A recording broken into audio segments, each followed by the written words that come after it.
ರಾಜ್ಯಾದ್ಯಂತ ಜಾತಿ ಗಣತಿ ಸಮೀಕ್ಷೆ ಇಲ್ಲ, ಜಾತಿ ಗಣತಿ ಅದರ ಜೊತೆಗೆ ಆರ್ಥಿಕ ಶೈಕ್ಷಣಿಕ ಸಮೀಕ್ಷೆ ಕೂಡ ಹೌದು. ಇದು ಈ ಸಮೀಕ್ಷೆಗೆ ಒಪ್ಪಿರಲಿಲ್ಲ ಸುಧಾಮೂರ್ತಿ ದಂಪತಿಯವರು, ಇನ್ಫೋಸಿಸ್ನವರು ಒಪ್ಪಿರಲಿಲ್ಲ. ಅದಕ್ಕೀಗ ಇನ್ಫೋಸಿಸ್ನವರೇನು ಬೃಹಸ್ಪತಿಗಳ, ಸಿದ್ದರಾಮಯ್ಯ ಕಿಡಿಕಾರಿದ್ದಾರೆ. ಇನ್ಫೋಸಿಸ್ನವರೇನು ಬೃಹಸ್ಪತಿಗಳ?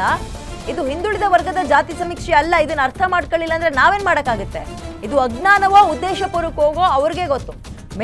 ಮೇಲ್ಜಾತಿಯವರು ಗೃಹ ಜ್ಯೋತಿಯನ್ನ ಪಡಿತಾ ಇಲ್ವಾ? ಹಾಗಾದ್ರೆ ಮೇಲ್ಜಾತಿ ಮಹಿಳೆಯರು ಬಸ್ನಲ್ಲಿ ಫ್ರೀಯಾಗಿ ಓಡಾಡ್ತಾ ಇಲ್ವಾ? ಇದು ಅದೇ ರೀತಿ ಅಲ್ಲ, ಜಾತಿಯವರಿಗೆ ಮಾಡ್ತಿರೋ ಸಮೀಕ್ಷೆ ಇದು, ಎಲ್ಲ ಜಾತಿಯವರಿಗೂ ಮಾಡ್ತಾ ಇರೋ ಸಮೀಕ್ಷೆ ಅಂತ ಮೈಸೂರಿನಲ್ಲಿ ಸಿಎಂ ಸಿದ್ದರಾಮಯ್ಯ ಸ್ಟೇಟ್ಮೆಂಟ್ ಕೊಟ್ಟಿದ್ದಾರೆ.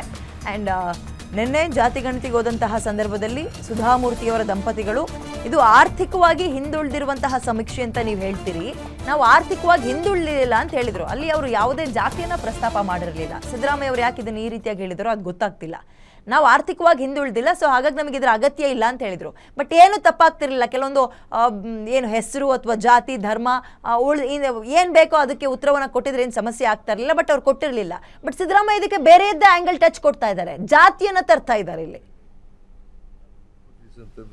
ಹಿಂದುಳಿದವ್ರ ಸಮೀಕ್ಷೆ ಅಲ್ರಿ, ಅವ್ರು ಏನಾರ ಬರಿಲ್ಲಪ್ಪ, ನಿನಗೆ ಅರ್ಥ ಆಗ್ಬೇಕಲ್ಲ.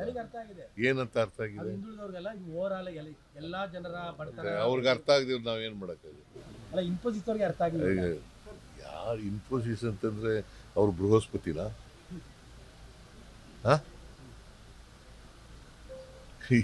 ಸಿ, ನಾವು 20 ಸಾರಿ ಹೇಳಿದೀವಿ, ಇದು ಹಿಂದುಳಿದವರು ಸಮೀಕ್ಷೆ ಅಲ್ಲ, ಗೊತ್ತಾಯ್ತಾ? ಇದು ಇಡೀ ಪಾಪ್ಯುಲೇಷನ್ ಸಮೀಕ್ಷೆ.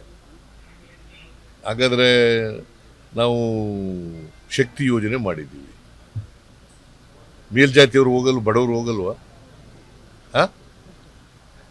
ಗೃಹಲಕ್ಷ್ಮಿ ಮಾಡಿದ್ದೀವಿ, ಮೇಲ್ಜಾತಿಯವರು ಹೋಗಲ್ವಾ? ಇದು ಹಿಂದುಳಿದವ್ರ ಸಮೀಕ್ಷೆ ಅಲ್ರಿ, ಅವ್ರು ಏನಾರ ಬರಿಲ್ಲಪ್ಪ, ನಿನಗೆ ಅರ್ಥ ಆಗ್ಬೇಕಲ್ಲ. ಏನಂತ ಅರ್ಥ ಆಗಿದೆ? ಅವ್ರಿಗೆ ಅರ್ಥ ಆಗದಿವ್ರು ನಾವೇನ್ ಮಾಡಕ್ಕಾಗುತ್ತೆ? ಯಾರು ಇನ್ಫೋಸಿಸ್ ಅಂತಂದ್ರೆ ಅವ್ರು ಬೃಹಸ್ಪತಿನ?